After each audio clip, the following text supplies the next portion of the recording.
sky, casting a silver glow over the dense forest. 12-year-old Jamie had been excited for the camping trip with his friends, packing everything and gathering his tools. Jamie got the urge to stroll at night, as if he got an eerie calling. He gathered his wits and ventured into the darkened woods while his friends weren't paying attention. Little Jamie was excited at first, but as he wandered deeper into the woods, excitement twisted into dread. The sounds of laughter had faded, swallowed by the night. "Guys?" Jamie called, his voice trembling. Silence answered, thick and heavy, wrapping around him like a suffocating blanket. He turned, heart racing, but the path back was obscured by shadows. Determined to find his group, he pushed forward, the underbrush crunching beneath his sneakers. The trees loomed like dark sentinels, their gnarled branches reaching out as if to grab him. Just as panic began to claw at his chest, he heard it, a soft whisper, barely discernible. "Jamie." "Hello?" He hesitated, straining to locate the source. Was it his friends? The voice called again, melodic yet chilling, echoing through the night air. It seemed to come from deeper within the woods. Compelled by an unexplainable force, Jamie followed the sound, his heart pounding in sync with the rustle of leaves. The forest grew denser, the air thick with the scent of damp earth and decay. The whisper became clearer, calling his name with a seductive urgency. "Jamie, come play." He hesitated, unease creeping in. This was not how his friend sounded. As he stepped into a clearing, he saw a figure silhouetted against the pale moonlight. A girl with long, tangled hair stood beneath a twisted tree, her expression obscured. "Who are you?" Jamie asked, his voice barely a whisper. "Just a friend," she replied, her eyes glinting with an otherworldly light. "Don't you want to play with me? They've gone, you know. They don't care about you." Jamie's heart raced, instinct telling him to run. "I need to find them," he shouted, but her laughter sent chills down his spine. "They're never coming back, Jamie. You belong here now." The shadows around him deepened, and the trees seemed to close in, the branches curling like fingers reaching for him. Fear surged through him, and he turned to flee, but the forest twisted in on itself. Every path he took led him back to the clearing. "Why are you doing this?" he cried, desperate. "Because it's fun," the girl replied, her voice now a haunting melody, echoing off the trees. "You'll see." Suddenly, the whispers of his friends returned, faint but growing louder. "Jamie, over here." The girl's smile twisted, revealing sharp, glistening teeth. "Don't listen to them. They're just memories now." Summoning all his courage, Jamie sprinted toward the sound of their voices, pushing through the brambles, the branches snagging at his clothes. The laughter turned to screams, distorting into something unrecognizable.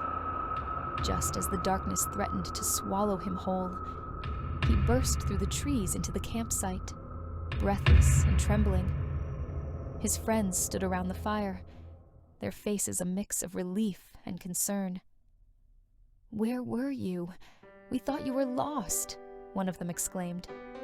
I was," Jamie stammered, glancing back at the forest, its shadows shifting ominously. "But I heard her. She wanted me to stay."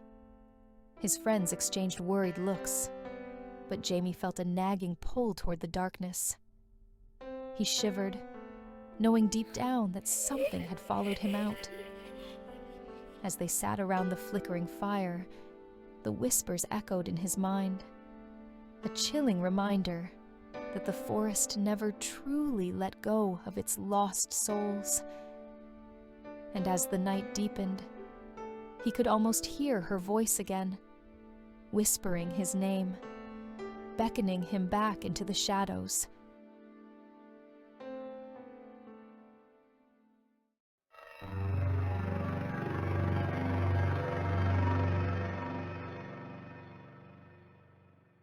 On a crisp autumn evening, 14-year-old Anna stood at the edge of a crumbling estate, her friends huddled behind her, whispering excitedly.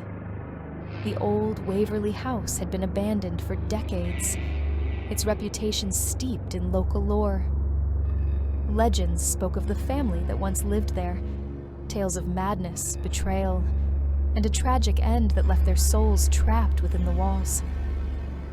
"Are you really going in?" Jenna, her closest friend, asked, half excited, half terrified. The dare was clear, and Anna's heart raced with a mix of fear and thrill.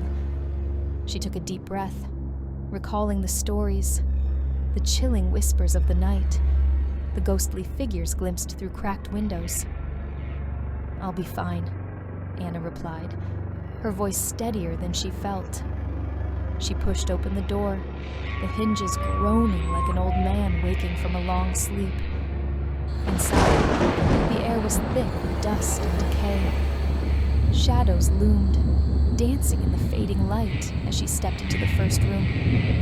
The floorboards creaked underfoot, and a shiver ran down her spine. As she ventured deeper, a chill enveloped her, as if the house itself were alive, watching her every move.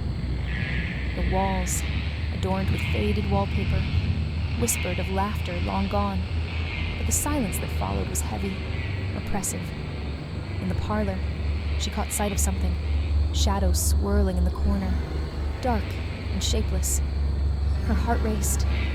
"Is anyone there?" she called, her voice barely above a whisper. The shadows coalesced, forming vague shapes that resembled a family, faces twisted in rage, eyes hollow and dark. They lunged toward her, mouths opening in silent screams, and Anna stumbled back, her breath hitching in her throat. She turned to flee, but the door slammed shut, trapping her inside. Panic clawed at her chest as she spun around, the family's spectral remnants advancing slowly, their expressions morphing from rage to something darker, hunger. "Why have you come?" a voice echoed, deep and echoing, like thunder rolling through the night. It was a woman's voice, tinged with bitterness. "You're just like the others, seeking a thrill, leaving nothing behind." Anna's mind raced, desperately searching for a way out. She remembered the stories, how the family had turned on each other, their greed and jealousy consuming them. I didn't mean to disturb you," she stammered, her eyes darting around for an escape. "Disturb us?" a man's voice sneered, as shadows swirled closer.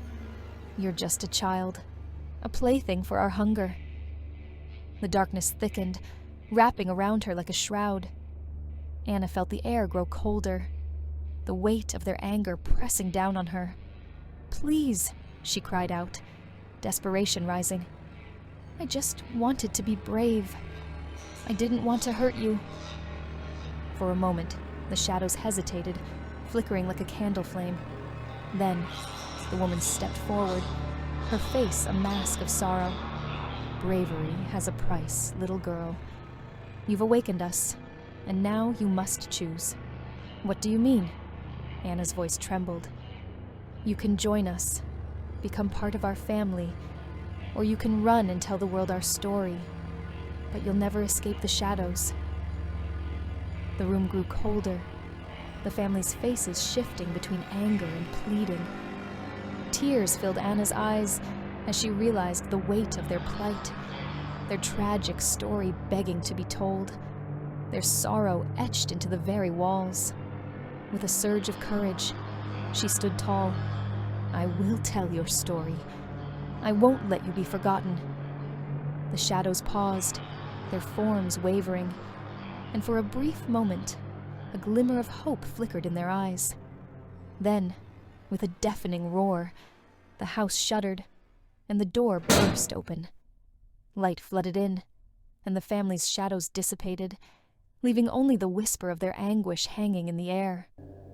Anna ran, not looking back, the weight of their story heavy on her heart.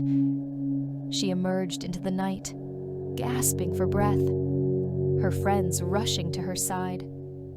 As they pulled her away from the haunted estate, Anna vowed to share the tale of the Waverly family, a warning of the darkness that lingers when greed takes hold and the lives it consumes. But as she looked back, the house loomed in the distance, and she couldn't shake the feeling that the shadows were still watching, waiting for the next brave soul to venture inside.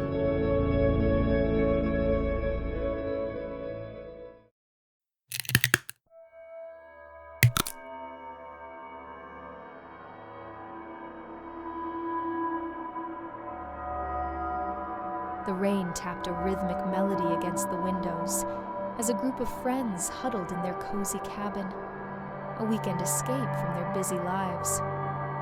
Among them was Mia, who had stumbled upon a peculiar antique shop on their way up the mountain. She couldn't resist the charm of the porcelain doll she had found, a delicate thing with striking blue eyes and a faded lace dress. "Let's call her Lucy," Mia beamed, placing the doll in the center of their gathering. As the night deepened, laughter filled the cabin, but the air grew heavy, almost electric. The fire crackled, and shadows danced around them. After a few glasses of wine, they dared each other to tell ghost stories. Lucy sat quietly, watching, her glassy gaze unsettling some of the group. "Did you know dolls can be vessels for spirits?" said Jake, a skeptic by nature, but clearly affected by the atmosphere. Laughter erupted, but Mia frowned, recalling the shopkeeper's cryptic warning about Lucy's past. She brushed it off, convincing herself it was just an old wives' tale. The following morning, the group woke to find Lucy had moved from the coffee table to the mantel. "Weird," Mia muttered, but they laughed it off as a prank. However, the laughter faded when Rachel, a usually vibrant spirit, turned pale, clutching her stomach. She insisted she felt unwell and retreated to her room, dismissing their concerns. By evening, Rachel was gone, having succumbed to a mysterious illness that left no trace. The group was shaken, but they decided to stay, not wanting to let fear ruin their weekend. As night fell again, they gathered around the fire, the mood somber. They spoke of Rachel, sharing stories and memories, but the flickering flames cast long shadows, and Lucy seemed to glimmer in the dim light. Suddenly, Mia felt a chill creep up her spine. "What if it's the doll?" she whispered, a wild thought that made everyone fall silent. They looked at Lucy, and for a moment, her eyes seemed to gleam with something more than porcelain. "Don't be ridiculous," Jake said, trying to lighten the mood.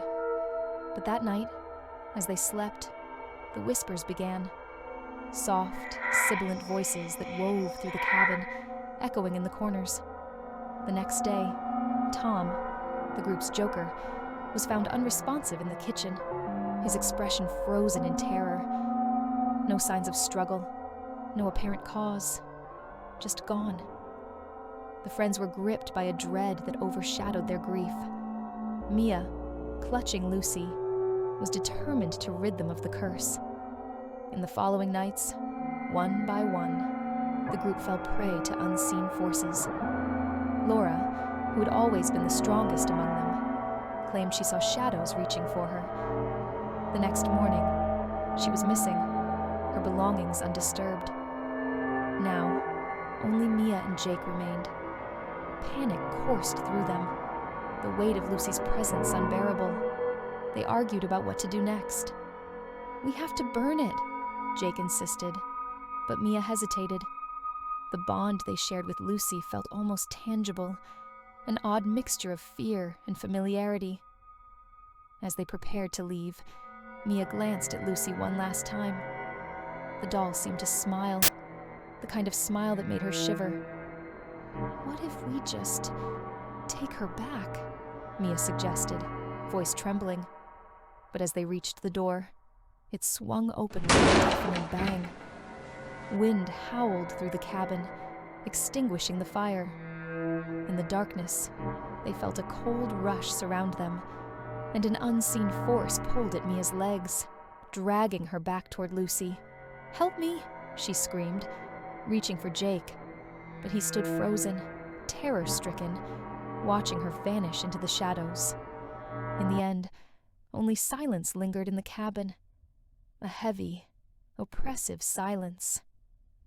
And in the dim light, Lucy remained, her blue eyes shining with a malevolence that promised she would find new friends, to keep and to haunt, until they, too, were lost to the whispers of the night.